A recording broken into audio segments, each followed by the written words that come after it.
안녕하세요 보라매님들, 프로파일럿 막내 PD 김정률입니다. 현재 저희는 영국에 이어서 국방비 한 해 1,000조가 넘는 미국에 와 있습니다.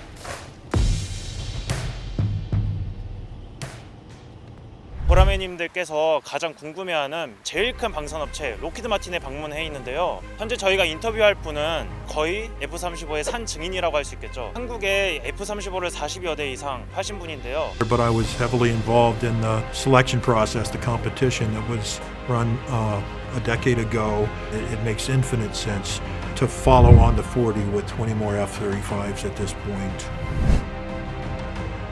So it's a competitive workspace, right? It's a competitive space out there. There's a lot of that testing ahead, I think, for KI. Yeah, I'm confident KI will work their way through the process, and I'm sure it'll be a wonderful aircraft.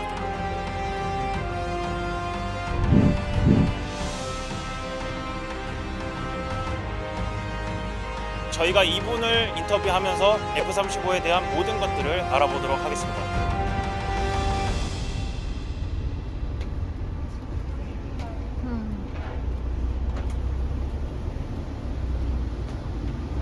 Dropping off over 200.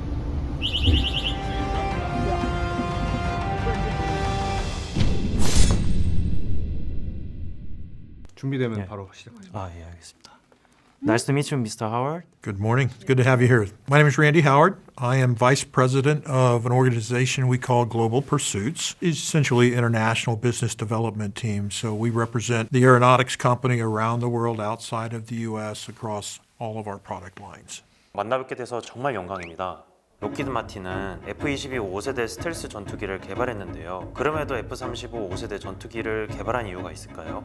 That's a great question. As the Department of Defense took a look at the requirements going forward, and all they had learned and we had learned about stealth in the F-22, they knew that they had designed the F-22 principally to be an air dominance fighter.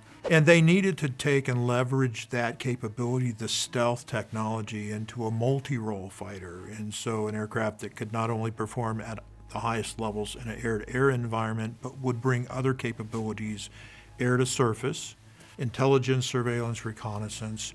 And so as they started that program, they also looked at how do we combine the requirements of the U.S. Air Force with the U.S. Marine Corps and the U.S. Navy. And they brought together the F-35 program, what we see today as the F-35 program, in a 3-variant aircraft, A model replacing conventional takeoff and landing 4th-generation aircraft like the F-16, the B model replacing vertical takeoff aircraft like the AV-8 Harrier, and then the C model replacing 4th-generation aircraft like the F-18 that are carrier-launched and catapult-launched arrested landing aircraft. And so they gathered up partners that were interested in well, and so it's an international development program. It's got partnerships with 7 other nations, and it provides a tremendous amount of synergy across a single design that's able to do what 3 different types of aircraft did prior to that. And it brings together stealth with advanced sensors, next generation ability to collect data and share that data and fuse that data together in a fighter aircraft that's able to do multiple roles, like I said, air-to-air, air-to-surface, intelligence, surveillance, and reconnaissance. 록히드마틴에서 첫 스텔스기인 F-117을 개발하기도 했는데요. 그때와 비교하면 어떤 점이 가장 발전했나요? It's another good question. So a world of difference between those aircraft. When the F-117 was designed, also a Lockheed Martin design and produced product, we were just beginning to understand stealth. Early stages, we call it a fighter, but it's not really a fighter. aircraft. It's a bomber. It's a tactical bomber, or was. And so you see all the faceted edges of the F-117 designed to deflect radar energy. It's how we did it in those days. And because of that structural design, it affected aero performance. So the aircraft is not supersonic. It's not able to defend itself principally, right? It's a tactical bomber, or was. But we come forward 2 generations almost in terms of understanding of stealth, because coming behind that we had the F-22 and now we have the F-35, and we've gathered computer data and modeling and understanding and real world growth in our ability to build a stealth aircraft that is now able to do all the things that a fighter aircraft can do while also being stealthy, yet able to deliver an aircraft that can go Mach 1.6, can turn 9 Gs. The F-117 could not do any of those things. And so it does all of that while still being a very low observable aircraft. So it's a world of difference between what we were doing 30 years ago with the F-117 and what we're doing today with the F-35. 현재 한국은 F-35A 20대 추가 도입을 고려 중인 상황인데요. 한국이 F-35A를 추가 도입했을 때 얻을 수 있는 이점은 뭐가 있을까요? So, the original plan was a 60 aircraft program, and this program was intended to be 60 more. For budgetary reasons, it was reduced in scope to 40. And so we've sized all of the, ROCAF has sized all of the support functions, all of the planning around a 60 aircraft program, I suspect. And so 40 was only a portion of the buy. 20 more aircraft was always a part of the plan. It makes infinite sense to follow on the 40 with 20 more F-35s at this point. I would say more geopolitically, or from a national security perspective, there's a lot at stake. It's an increasingly dangerous world, and numbers matter. And so as we face this next 20, 30, 40, 50 years together, Korea, the U.S., and all of the allies that stand together, we need to stand together, in my view, in numbers to make sure that we can project the kind of power we need to project in order to maintain a safe world. We do this not because we seek conflict, but because we seek peace. We just have to do that with some strength. But I was heavily involved in the selection process, the competition that was run a decade ago. And I still have a lot of friends in the Korean Air Force. I suspect they love the aircraft. All the indications that we would get is they're very pleased with the performance of the aircraft. We've delivered all of the aircraft. The original program requested 40 aircraft. So we stand ready to support them as they go forward and consider, what are they going to do for a follow-on program. We're looking forward to helping them get to that decision. 한국에서는 KF-21 한국형 전투기도 곧 개발이 완료될 예정입니다. 그럼에도 한국에 F-35를 추가 도입해야 하는 이유는 뭘까요? Well, so first of all, the KF-21 program is also one that Lockheed Martin has supported in the same way that we sent engineers and jointly developed the T-50 program more than 15, 20 years ago. As a part of the F-35 procurement program, we offered to support an offset project that would put engineers at Sachon to stand shoulder to shoulder with your designers in Korea. And so the KF-21 has some of Lockheed Martin's DNA in it also. And we're thankful and proud of that. So, but the KF-21, as it stands today, is a 4th generation aircraft. It's not a stealth aircraft. It will carry its weapons on the outside of its platform, right? And so what those weapons do, what the fuel tanks outside the aircraft, and sensors that are out there do, is they reflect radar energy back to a radar source. And so it's not a very low observable aircraft. And the great advantage of the F-35 is, and what really makes a 5th generation aircraft like the F-35 different, is that it combines the most advanced sensors together with a very low observable platform. And so if you think about this in just common terms, it provides maximum situational awareness for the home team, for us, for the pilot, and the forces that are connected to the pilot, and it denies it to the adversary because they don't see it. And that's the piece that I think will be missing at this point in time from the KF-21. It's not designed to be a very low observable aircraft. And I think in the meantime, until and unless you get the aircraft through subsequent development advancements to that point, you need stealth, Korea needs stealth to face the threats you face today. You need them in numbers. 말씀을 듣고 난 후 록히드 마틴이 정의하는 4세대 전투기와 5세대 전투기의 차이점이 궁금해졌는데요. So it starts with how you build the aircraft, right? You've got to create an aircraft that can deflect or absorb radar energy such that it creates a very small radar cross-section that's very difficult for your adversaries to pick up.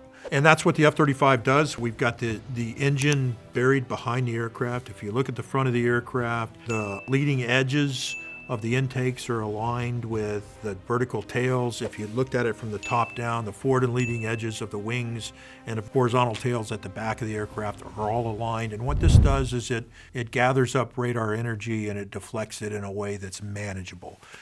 And so we build the aircraft to the very tightest of tolerances. We put on the outside of the aircraft radar absorbing material, but we build it with composite materials that also absorb radar energy. And so in all of the ways the aircraft is manufactured, from a design perspective, outer mold line perspective, it's designed to be very low radar reflection back to a radar source. And then we put all of the fuel and all of the weapons inside the aircraft as well. The F-35, early in a conflict, when you're trying to penetrate heavily defended denied airspace, the F-35 can penetrate because it's carrying its weapons internally, it's carrying its fuel internally, and it's controlling its radar cross-section, and the adversary doesn't know it's there. And so that's the starting point, fifth generation aircraft. And then you put inside that aircraft an active electronically scanned array radar, so a state-of-the-art, best radar any fighter aircraft has ever had, and you put an electronic warfare system on there that is state-of-the-art, and you put an electro-optical targeting system so you're able to see your targets with great clarity and at great distance. All of those are embedded in the aircraft. A distributed aperture system around the aircraft, which gives it a 360-degree view of the world, and radar missile launch detection capability. And so you have to wrap all of those things together all at the same time. And then you create communication systems that are able to share data in real time. And you put on top of that a computer system in there that fuses all of that data and creates an incredibly accurate picture of the battle space and is able to share that picture and that information with friendly forces. That's what fifth generation does, and you can't do all of that with the fourth generation aircraft. We can't go remake the F-16. The F-35 is designed from the very beginning to be different. 오케이, 그렇습니다. 혹시 그러면 록히드 마틴은 한국의 KF-21 개발을 어떻게 바라보고 계신지 궁금해지는데. Well, so it just recently flew, first flight, over the last, 3 months or so. They're going to continue to advance through all of those test requirements. We developed the F-35 here. It took 10, 12, 15 years to get through that development and then begin fielding the aircraft to the point we could do testing. There's a lot of that testing ahead, I think, for KI. Yeah, it would be a great question for you to ask them on what's left from a testing perspective, but you have to expand the envelopes, both in terms of altitude and speed, and you've got to integrate all of the sensors together, not just on the ground, anechoic chamber, or in some sort of testing ground facility, but you got to take it up into the air, and you got to fly it at speed and altitude to see how all of those things integrate together. It's a process, and I'm confident KI will work their way through the process, and I'm sure it'll be a wonderful aircraft.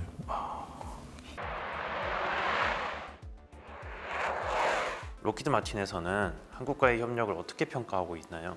Well, KI is a great company, and they design great products. We're pleased to partner with them. That partnership dates way back. It manifests itself, as I noted earlier in this interview. We're partnered together jointly marketing the T-50.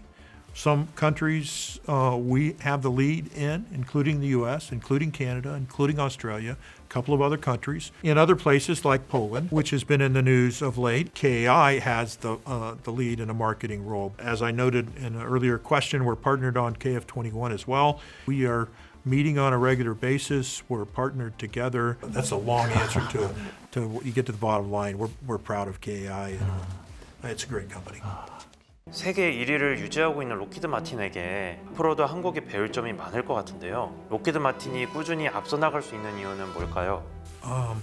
Well, I'd like to say it's the quality of our people, but it's combined with the investments that we've made and the investments the U.S. government has made. And so if you think about the F-35 program, $80 billion in development, right? A huge development program over 20 years at this point, right? More than 20 years.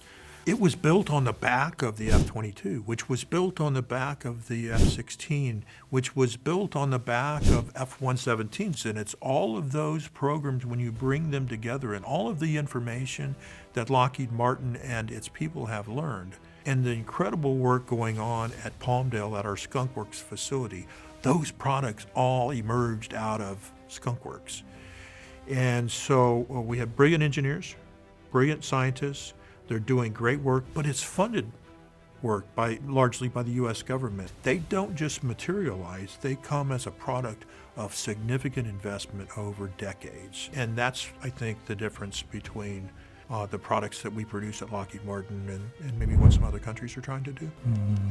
앞으로 KF-21도 베스트셀러로 거듭나기 위한 방안을 모색해야 하는데 F-35 베스트셀러 전투기 판매를 담당하셨던 입장에서 조언 한마디 해주시면 감사하겠습니다. Sure. Capability matters and cost matters. So it's a competitive workspace, right? It's a competitive space out there. And the reason the F-16, if you think about 4,588 delivered, another 130 plus aircraft that are in backlog with more customers still coming, it's still being produced. Why was it so successful? It's because it was affordable. And I think that will continue to be incredibly important. So you got to build a quality product. There's nothing magic about this. You got to build a quality product and you got to build it at a competitive price. And then you have to go support it and sustain it and partner with your international customers so they know you're always going to be there for them when they have technical requirements, when they have sustainment challenges. You build a legacy that way.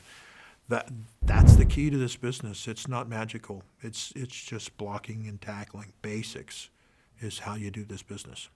록히드 마틴은 이제 6세대 전투기 개발을 바라볼 것 같은데요. 앞으로 어떤 6세대 전투기가 개발될까요?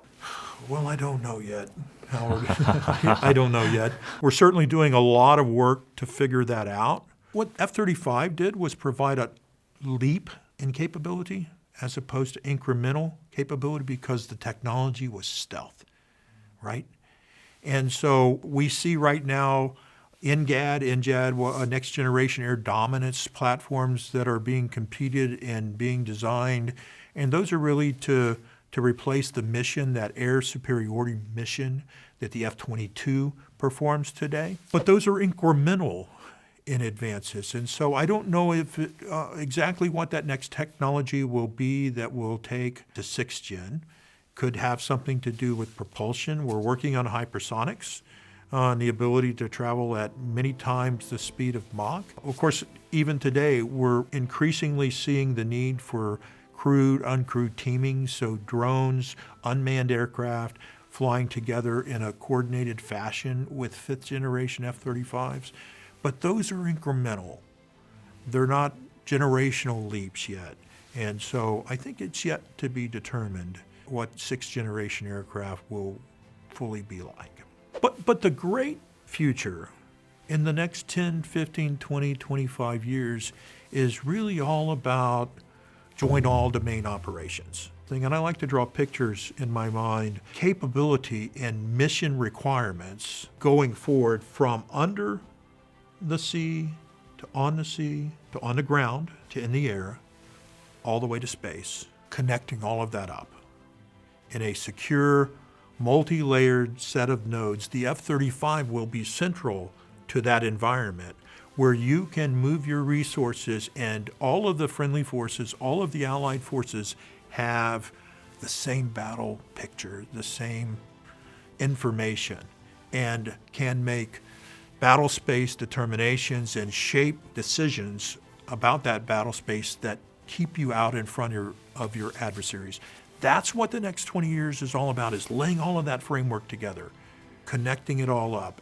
That is Lockheed Martin's future, right? That's what we will be doing for the next 10, 15, 20 years, is laying in all of that infrastructure so that the U.S. and all the allies around the world can have that kind of an environment where they're sharing real-time data in a way that makes us better than the adversary, a lot better. It's the future for all of us. It will drive the strategic deterrence that we need to have in our lives, in all of our nations' lives, to demand peace. That's what we want. You have to have an asymmetric capability that the F-35 brings that the adversaries have a hard time dealing with because they just don't know where it is and what it's doing. And so it brings a peacekeeping strength to it. 마지막으로 밀리터리를 좋아하는 구독자분들께 한마디 한다면?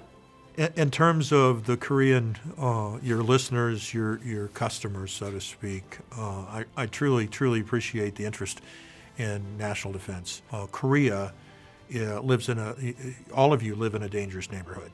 And so these decisions that you take, you have to get them right because your future is dependent upon them. And I know golf is a big sport in Korea. You know, in golf, if you hit a bad shot off the tee, you look at your partner and go, I'm going to take a mulligan, right? That means you can pretend like you didn't hit that bad shot, right? And you put another golf ball down and you take another swing. In this environment, you don't get mulligans. There's no mulligans. You've got to get it right the first time. And so I'm thankful to your leaders from a decade ago who got it right when they chose the F-35.